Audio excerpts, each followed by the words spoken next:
Dear students, today we will talk about the very important device which is known as transformer. What transformer does, what are its uses, on what principle it works, what is the working formula for the transformer, what are the demerits or power losses in a transformer, and how we can get rid of it as far as possible. These things we shall be discussing today. So let us start. Well, you see, transformer is just a combination of two solenoids linked together. Say for example, we have one solenoid shown by the black lines and another solenoid is wounded over the same core material which is being used for the winding of the primary coil. Means the first coil is known as primary coil and the second coil is known as secondary coil. Usually we have a core material over which the coil is wounded so that the efficiency or the working capacity of the transformer becomes higher, greater. So here you see we have two coils. One coil is wounded over a core material, usually it is a soft iron material, and over which it is wounded a coil solenoid. You know, the coil solenoid is having some coating over the wire so that it do not get short circuited, and when we apply some alternating EMF across the primary coil, some magnetic field is induced within the coil, and if the another coil which is secondary coil is coupled with it, then certainly the magnetic flux created, magnetic field generated by primary is causing to make some magnetic flux associated with the primary coil as well as the secondary coil. And so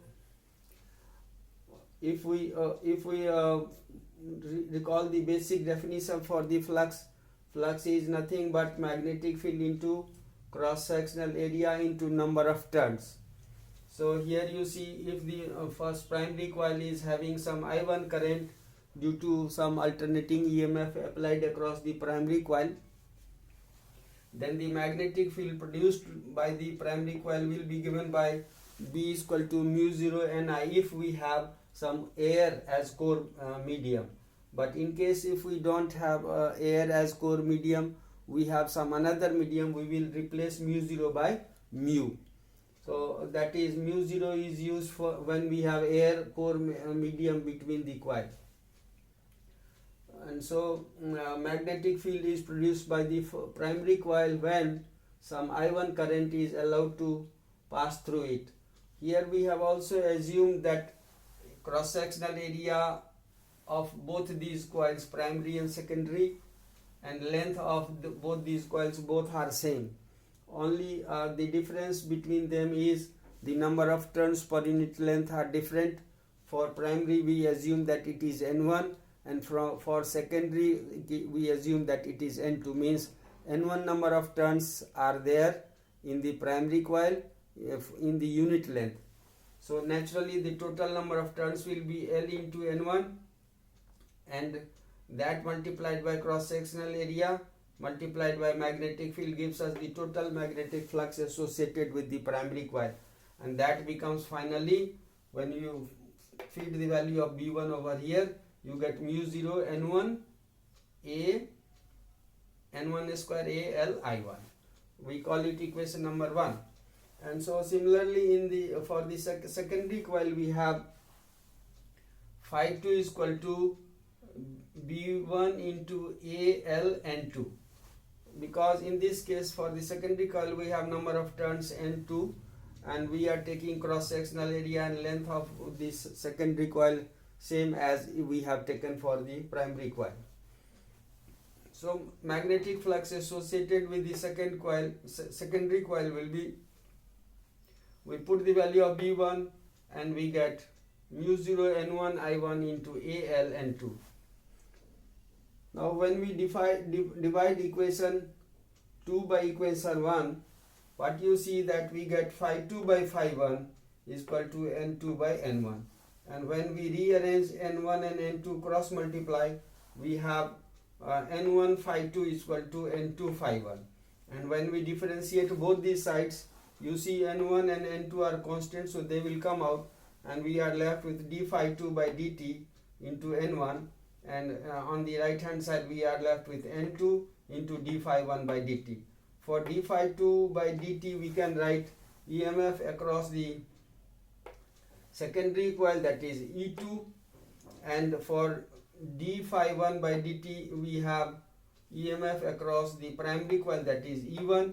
So we get n1 is here, n1 into E2 equal to n2 is here, n2 into E1. And when we rearrange it, we get E2 by E1 is equal to n2 by n1. E2 is the EMF or voltage across the secondary coil attained when some voltage is applied across the primary coil having value E1. So here we can see that the ratio of voltage across secondary to the voltage across primary is always equal to the ratio of number of turns per unit length for the secondary to the number of turns per unit length for the primary coil. Now here you see that the transformer is working on the principle of mutual inductance. Since two coils are coupled together, some magnetic field is produced by the primary coil, and that magnetic field causes some magnetic flux linked with the secondary as well as the primary, and therefore we got the result of the output voltage at the secondary is E2 such that E2 by E1 is equal to N2 by N1. This is always true. Now we have two type of transformer in general. It is a step up transformer or a step down transformer. If we have N2 greater than N1, then in that case the output voltage, that is the voltage across the secondary, is always higher than the voltage across the primary, and such type of transformer is called a step up transformer.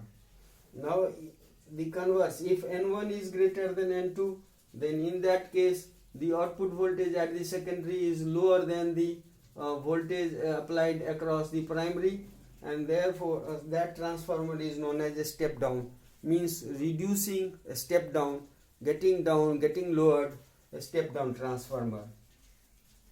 So we have various applications of transformer. You see, transformers are mainly used for long distance transmissions.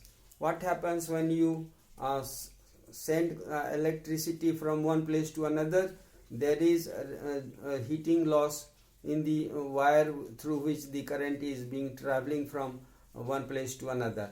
To reduce that loss, we used to raise the temperature of raise the potential of the alternating voltage to a very high level.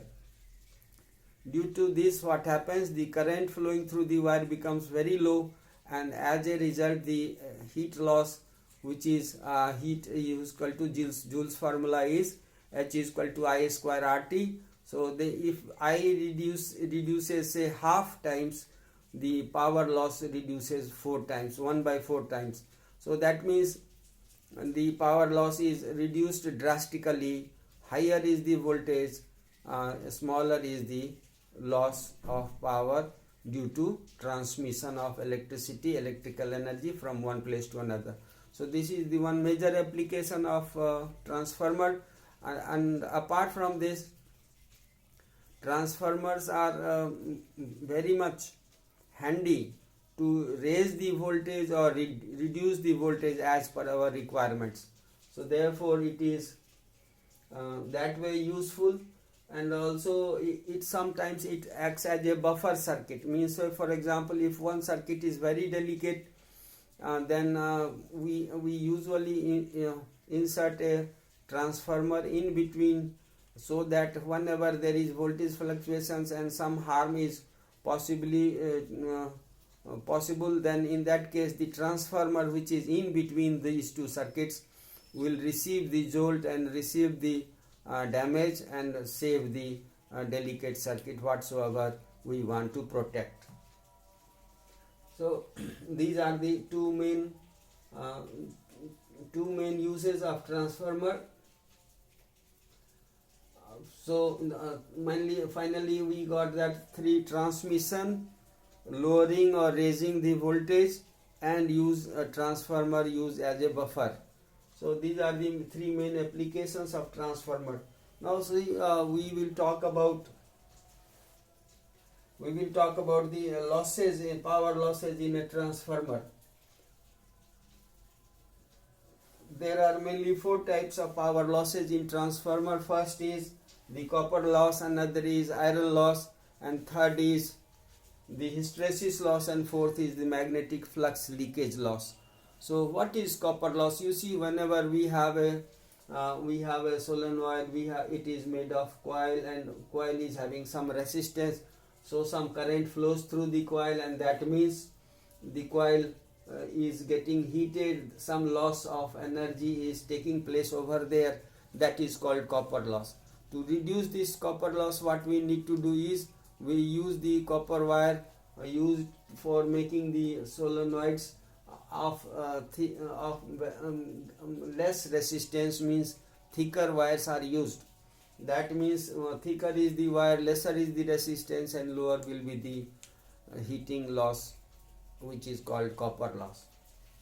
Secondly, the iron loss. You see, when we have the core material when we placed over there, then in that case the loss due to eddy currents becomes very high, and that loss can be reduced by using thin laminated iron sheets as a core material. And you must have seen, when you look at the transformer, you see there are so many sliced sheets placed together, and around which the coil is wounded. This sheet is serving our purpose, that it reduces the loss due to eddy current, because the thin layer of the laminated sheets causes the eddy current loss to be reduced, because the resistance of such thin sheets becomes very high. The eddy current becomes very low in each sheet, and therefore the power loss due to iron loss, that is due to eddy current produced in the core material, is reduced. And thirdly, the hysteresis loss. You see, the core material, whatever material we select, there is always a loss in each loop of cycle. You see, we have alternating EMF applied across the solenoid, so that means the circuit is getting magnetized and demagnetized. You must recall the hysteresis loop we have discussed earlier, and smaller is the loop area of hysteresis loop area, smaller will be the hysteresis loss. So we select such a core material for which the hysteresis loop area is minimum, and that reduces the hysteresis loss to a minimum value possible. And finally, there is magnetic flux leakage loss. What is magnetic flux leakage loss? If we wound the primary over the core material, and secondary coil is wounded over the primary, if the primary coil are not completely covered by the wound of the secondary coil, then it happens that the magnetic flux created by the primary may not be totally captured by the secondary coil, and as a result some of the magnetic flux leaks out. That means the output will not be as high as it is expected in case the completely capturing of magnetic flux produced by the primary coil is made. So therefore, to ensure the minimum magnetic flux leakage loss, we try to cover up the every bit of the primary coil with the wound of secondary coil. So this is all for today. Thank you and have a nice day.